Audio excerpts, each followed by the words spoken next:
Entah bagaimana nanti respon Bapak Presiden kita setelah menonton video ini, saudaraku. Ini betul-betul mengejutkan sekali ya. Terkait pengakuan dari sosok yang pernah ya mondok di pondoknya klan Baalwi ya. 4 tahun mondok di pondok dari klan Baalwi ini ya. Seingat beliau ini tidak pernah ya ada upacara 17 Agustus. Waduh, saya betul-betul kaget menyimak ini ya. Dan semoga saja teman-teman sekalian bisa menyaksikan video ini hingga akhir ya. Kurang lebihnya seperti itulah ya. Namun alangkah baiknya, khawatir saya salah menyampaikan terkait apa yang kemudian disampaikan di dalam video ini. Kita simaklah ya jelasnya seperti apa setelah intro berikut ini. Silakan.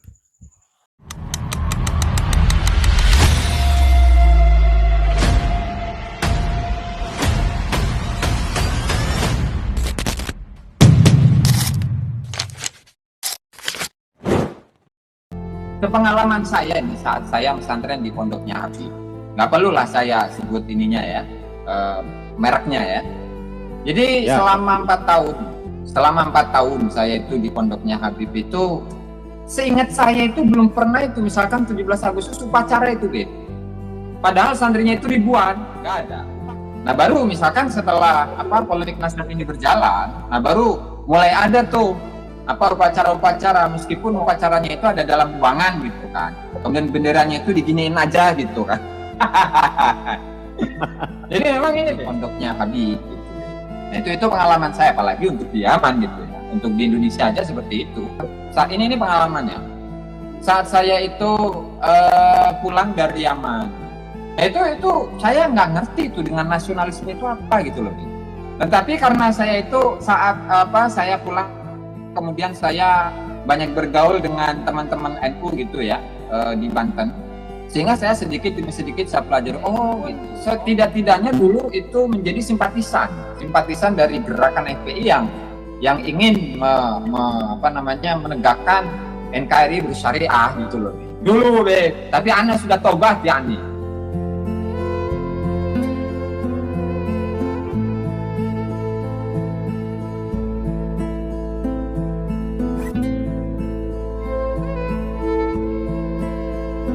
Nggak ada asap kalau nggak ada api nih. Kecuali tadi di laboratorium ya ada tadi istilahnya saya kurang paham itu. Nanti akan ada asap meskipun tanpa api gitu ya. Artinya apa? Tidaklah presiden kita ini menyebutkan satu narasi yang menyebutkan tentang Yaman, kecuali di situ ada sebab-sebabnya. Apa itu?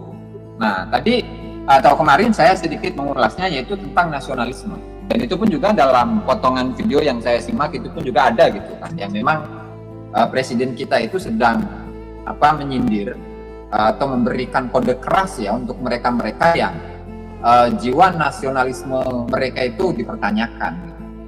Nah karena memang di tahun-tahun sebelumnya atau satu dekade sebelumnya ya, satu dekade terakhir itu kita mendapati banyak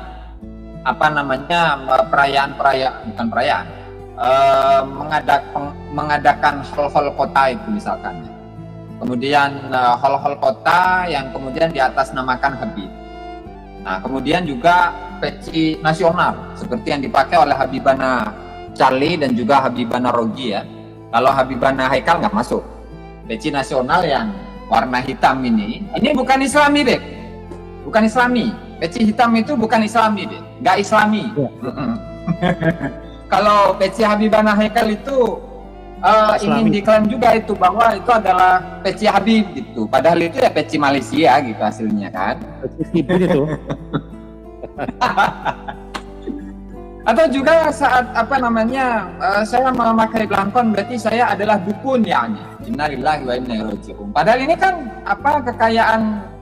kekayaan tradisi dan budaya kita, tradisi Nusantara, budaya Nusantara.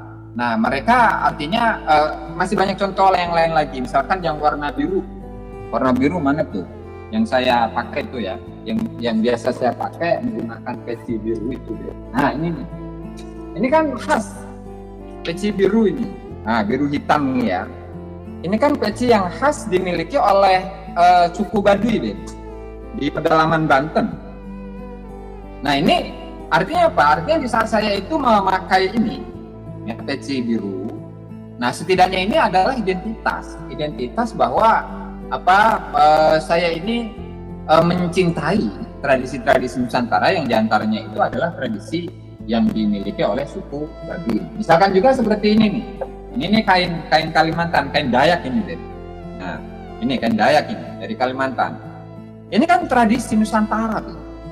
Nah, artinya apa? Artinya di saat kita mendapati narasi-narasi disampaikan baik itu oleh Habibnya atau oleh Kibinya, mereka itu sengaja menjauhkan orang-orang Nusantara itu dari tradisi-tradisi Nusantara yang saya pakai seperti ini. Nah, lalu digantikan dengan apa? Digantikan dengan jubah putih, kemudian udeng putih, kemudian surban gitu kan, kemudian tongkat, nah dan seterusnya, seolah-olah yang kita pakai ini atau kita budayakan, kita lestarikan itu bukanlah bagian dari Islam. Padahal ya mulai kapan Islam itu memiliki identitas pakaian gitu. Artinya saat saya memakai udeng berarti saya adalah orang Islam, kan nggak gitu, Be? Karena dalam ajaran Islam sendiri itu hanya memerintahkan kita untuk menutup aurat. Jadi terserah mau pakai baju warna apa, mau hijau, mau belang, mau putih, mau merah, mau coklat, mau biru dan seterusnya. Itu bebas. Itu kan soal selera gitu ya.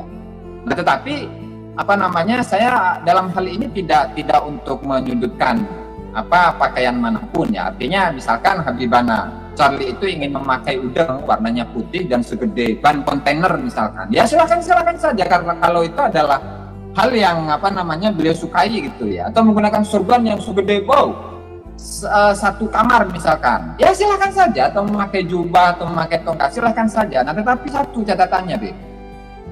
Saat Habibana Charlie itu menyukai udeng warna putih seperti ban tronton, tetapi Habibana Charlie itu menyudutkan pakaian atau peninggalan tradisi dari leluhur-leluhur kita, bangsa Indonesia.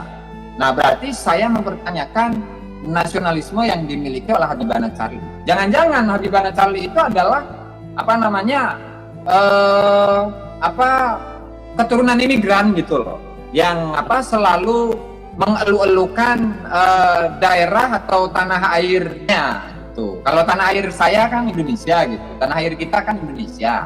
Kalau tanah air Habibana Charlie mungkin Tarim, itu loh, Be. Nah, sehingga dari apa yang saya sampaikan dalam poin kedua ini, bahwa dengan adanya hal-hal tadi, kemudian menyudutkan tradisi-tradisi di Nusantara, mulai dari sampurasun menjadi diplesetkan menjadi campuracun, kemudian peci hitam, kemudian ikat seperti ini dikatakan sebagai belangkon dukun gitu, dan seterusnya itu saya rasa adalah hal-hal yang memang menghilangkan identitas atau menghilangkan rasa nasionalisme yang dimiliki oleh bangsa Indonesia. Untuk digantikan sebagai apa? Untuk digantikan sebagai tradisi Tarim. Sehingga wajar ketika ada narasi-narasi yang disampaikan itu Jawa bintu Tarim. Nah, itu memang tidak hanya sekedar slogan, tidak hanya sekedar narasi, tetapi itu memang diupayakan keberhasilannya di Nusantara untuk apa? Untuk penjajahan mental dan spiritual bangsa Indonesia. Mungkin itu dulu, Beb. Oke. Panjangan Ana mau nanya, Beb, itu kan ketika antum lagi CS sama Habib dulu ya, lagi CS sama Habib, pernah lihat nggak Habib itu menggunakan songkok ini songkok ya namanya? Pernah nggak? Atau mungkin cara menggunakan baju kebangsaan, baju tradisi pribumi, tradisi Nusantara, pernah nggak, Habib? Saya belum pernah lihat dulu, Beb. Jadi menggunakan songkok nasional atau menggunakan batik misalkan ya. Saya tidak pernah. Jadi kepengalaman saya ini saat saya pesantren di pondoknya Habib. Nggak perlulah saya sebut ininya ya, mereknya ya. Jadi selama 4 tahun saya itu di pondoknya Habib itu, seingat saya itu belum pernah itu misalkan 17 Agustus upacara itu, Beb. Padahal santrinya itu ribuan. Upacara ya, itu seingat saya nggak pernah itu. Itu satu. Nah, kemudian yang kedua, misalkan kita itu menggunakan baju batik gitu misalkan, itu juga belum ada, nggak ada. Nah, baru misalkan setelah politik nasional ini berjalan, nah baru mulai ada tuh upacara-upacara, meskipun upacaranya itu ada dalam ruangan gitu kan, kemudian benderanya itu diginiin aja gitu kan. Jadi memang ini deh, sepengalaman saya ya, saat saya itu pesantren di pondoknya Habib itu sangat minim sekali penanaman terhadap nilai-nilai nasionalisme. Artinya kita misalkan diingatkan dengan sejarah proklamasi, bagaimana para pahlawan, para pejuang-pejuang di masa lalu, bagaimana mereka memperjuangkan bangsa, memperjuangkan tanah airnya, terus bagaimana kita menghormati para pejuang, bagaimana kita itu mempertahankan tanah air kita. Nah, itu sangat-sangat minim saya dapati dalam atau di pondoknya Habib gitu. Nah, itu pengalaman saya, apalagi untuk di Yaman gitu ya. Untuk di Indonesia aja seperti itu, apalagi di Yaman. Maksudnya saat saya itu berada kuliah di Yaman ya. Nah, ya. Berarti kan nasionalisme dadakan berarti ya. Gimana, Beb? Sekarang ini berarti nasionalisme dadakan itu ya. Oh iya Beb. Jadi kan saat ini pengalamannya. Saat saya itu pulang dari Yaman, nah itu saya nggak ngerti itu dengan nasionalisme itu apa gitu loh. Apa yang dimaksud dengan nasionalisme? Apa yang dimaksud dengan cinta tanah air? Itu tuh nggak ngerti, Beb. Maksudnya gimana? Gitu loh. Itu tuh nggak paham. Tetapi karena saya itu saat saya pulang, kemudian saya banyak bergaul dengan teman-teman NU gitu ya di Banten, sehingga saya sedikit demi sedikit saya pelajari. Oh gitu. Mendalami bagaimana kesejarahan, mendalami bagaimana perjuangan para ulama, perjuangan para pejuang-pejuang di masa lalu. Nah itu saya baru berkenalan dengan itu semua, dengan nilai-nilai nasionalisme itu setelah saya itu pulang dari Yaman deh. Jadi sebelum itu saya sama sekali tidak ngerti itu dengan nasionalisme.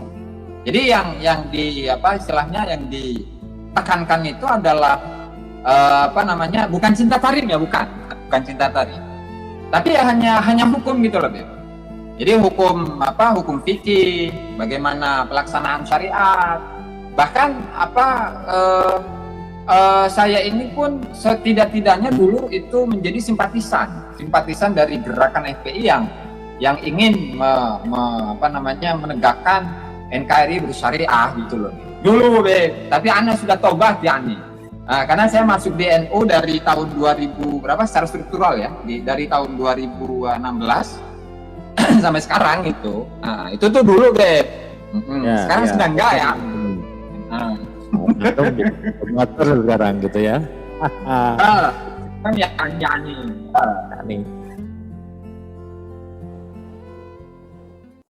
Oke, teman-teman, akhirnya sudah kita saksikan bersama ya terkait apa yang kemudian beliau sampaikan di dalam video tersebut. Semoga saja kita dapat memahami terkait hal-hal yang kemudian beliau sampaikan ya. Dan saya sampaikan kepada saudara-saudara sekalian agar videonya disaksikan hingga akhir ya, biar tahu keseluruhan terkait hal apa saja yang kemudian beliau sampaikan di sana. Ya, ini memang sangat mengejutkan ya. Kurang lebih 4 tahun ya. Mohon di cross check ya, mohon didengarkan dengan baik terkait apa yang kemudian beliau sampaikan itu ya. Khawatir saya salah paham, khawatir saya salah dengar terkait apa yang kemudian beliau sampaikan ya. Seingat saya 4 tahun ya. Jadi beliau menyampaikan dengan cukup tegas. Di situ ya, seingat beliau ya, di situ tidak ada ya, tidak pernah ada atau seperti apa bahasa beliau itu ya. Belum pernah ada ya upacara. Ya, upacara apa?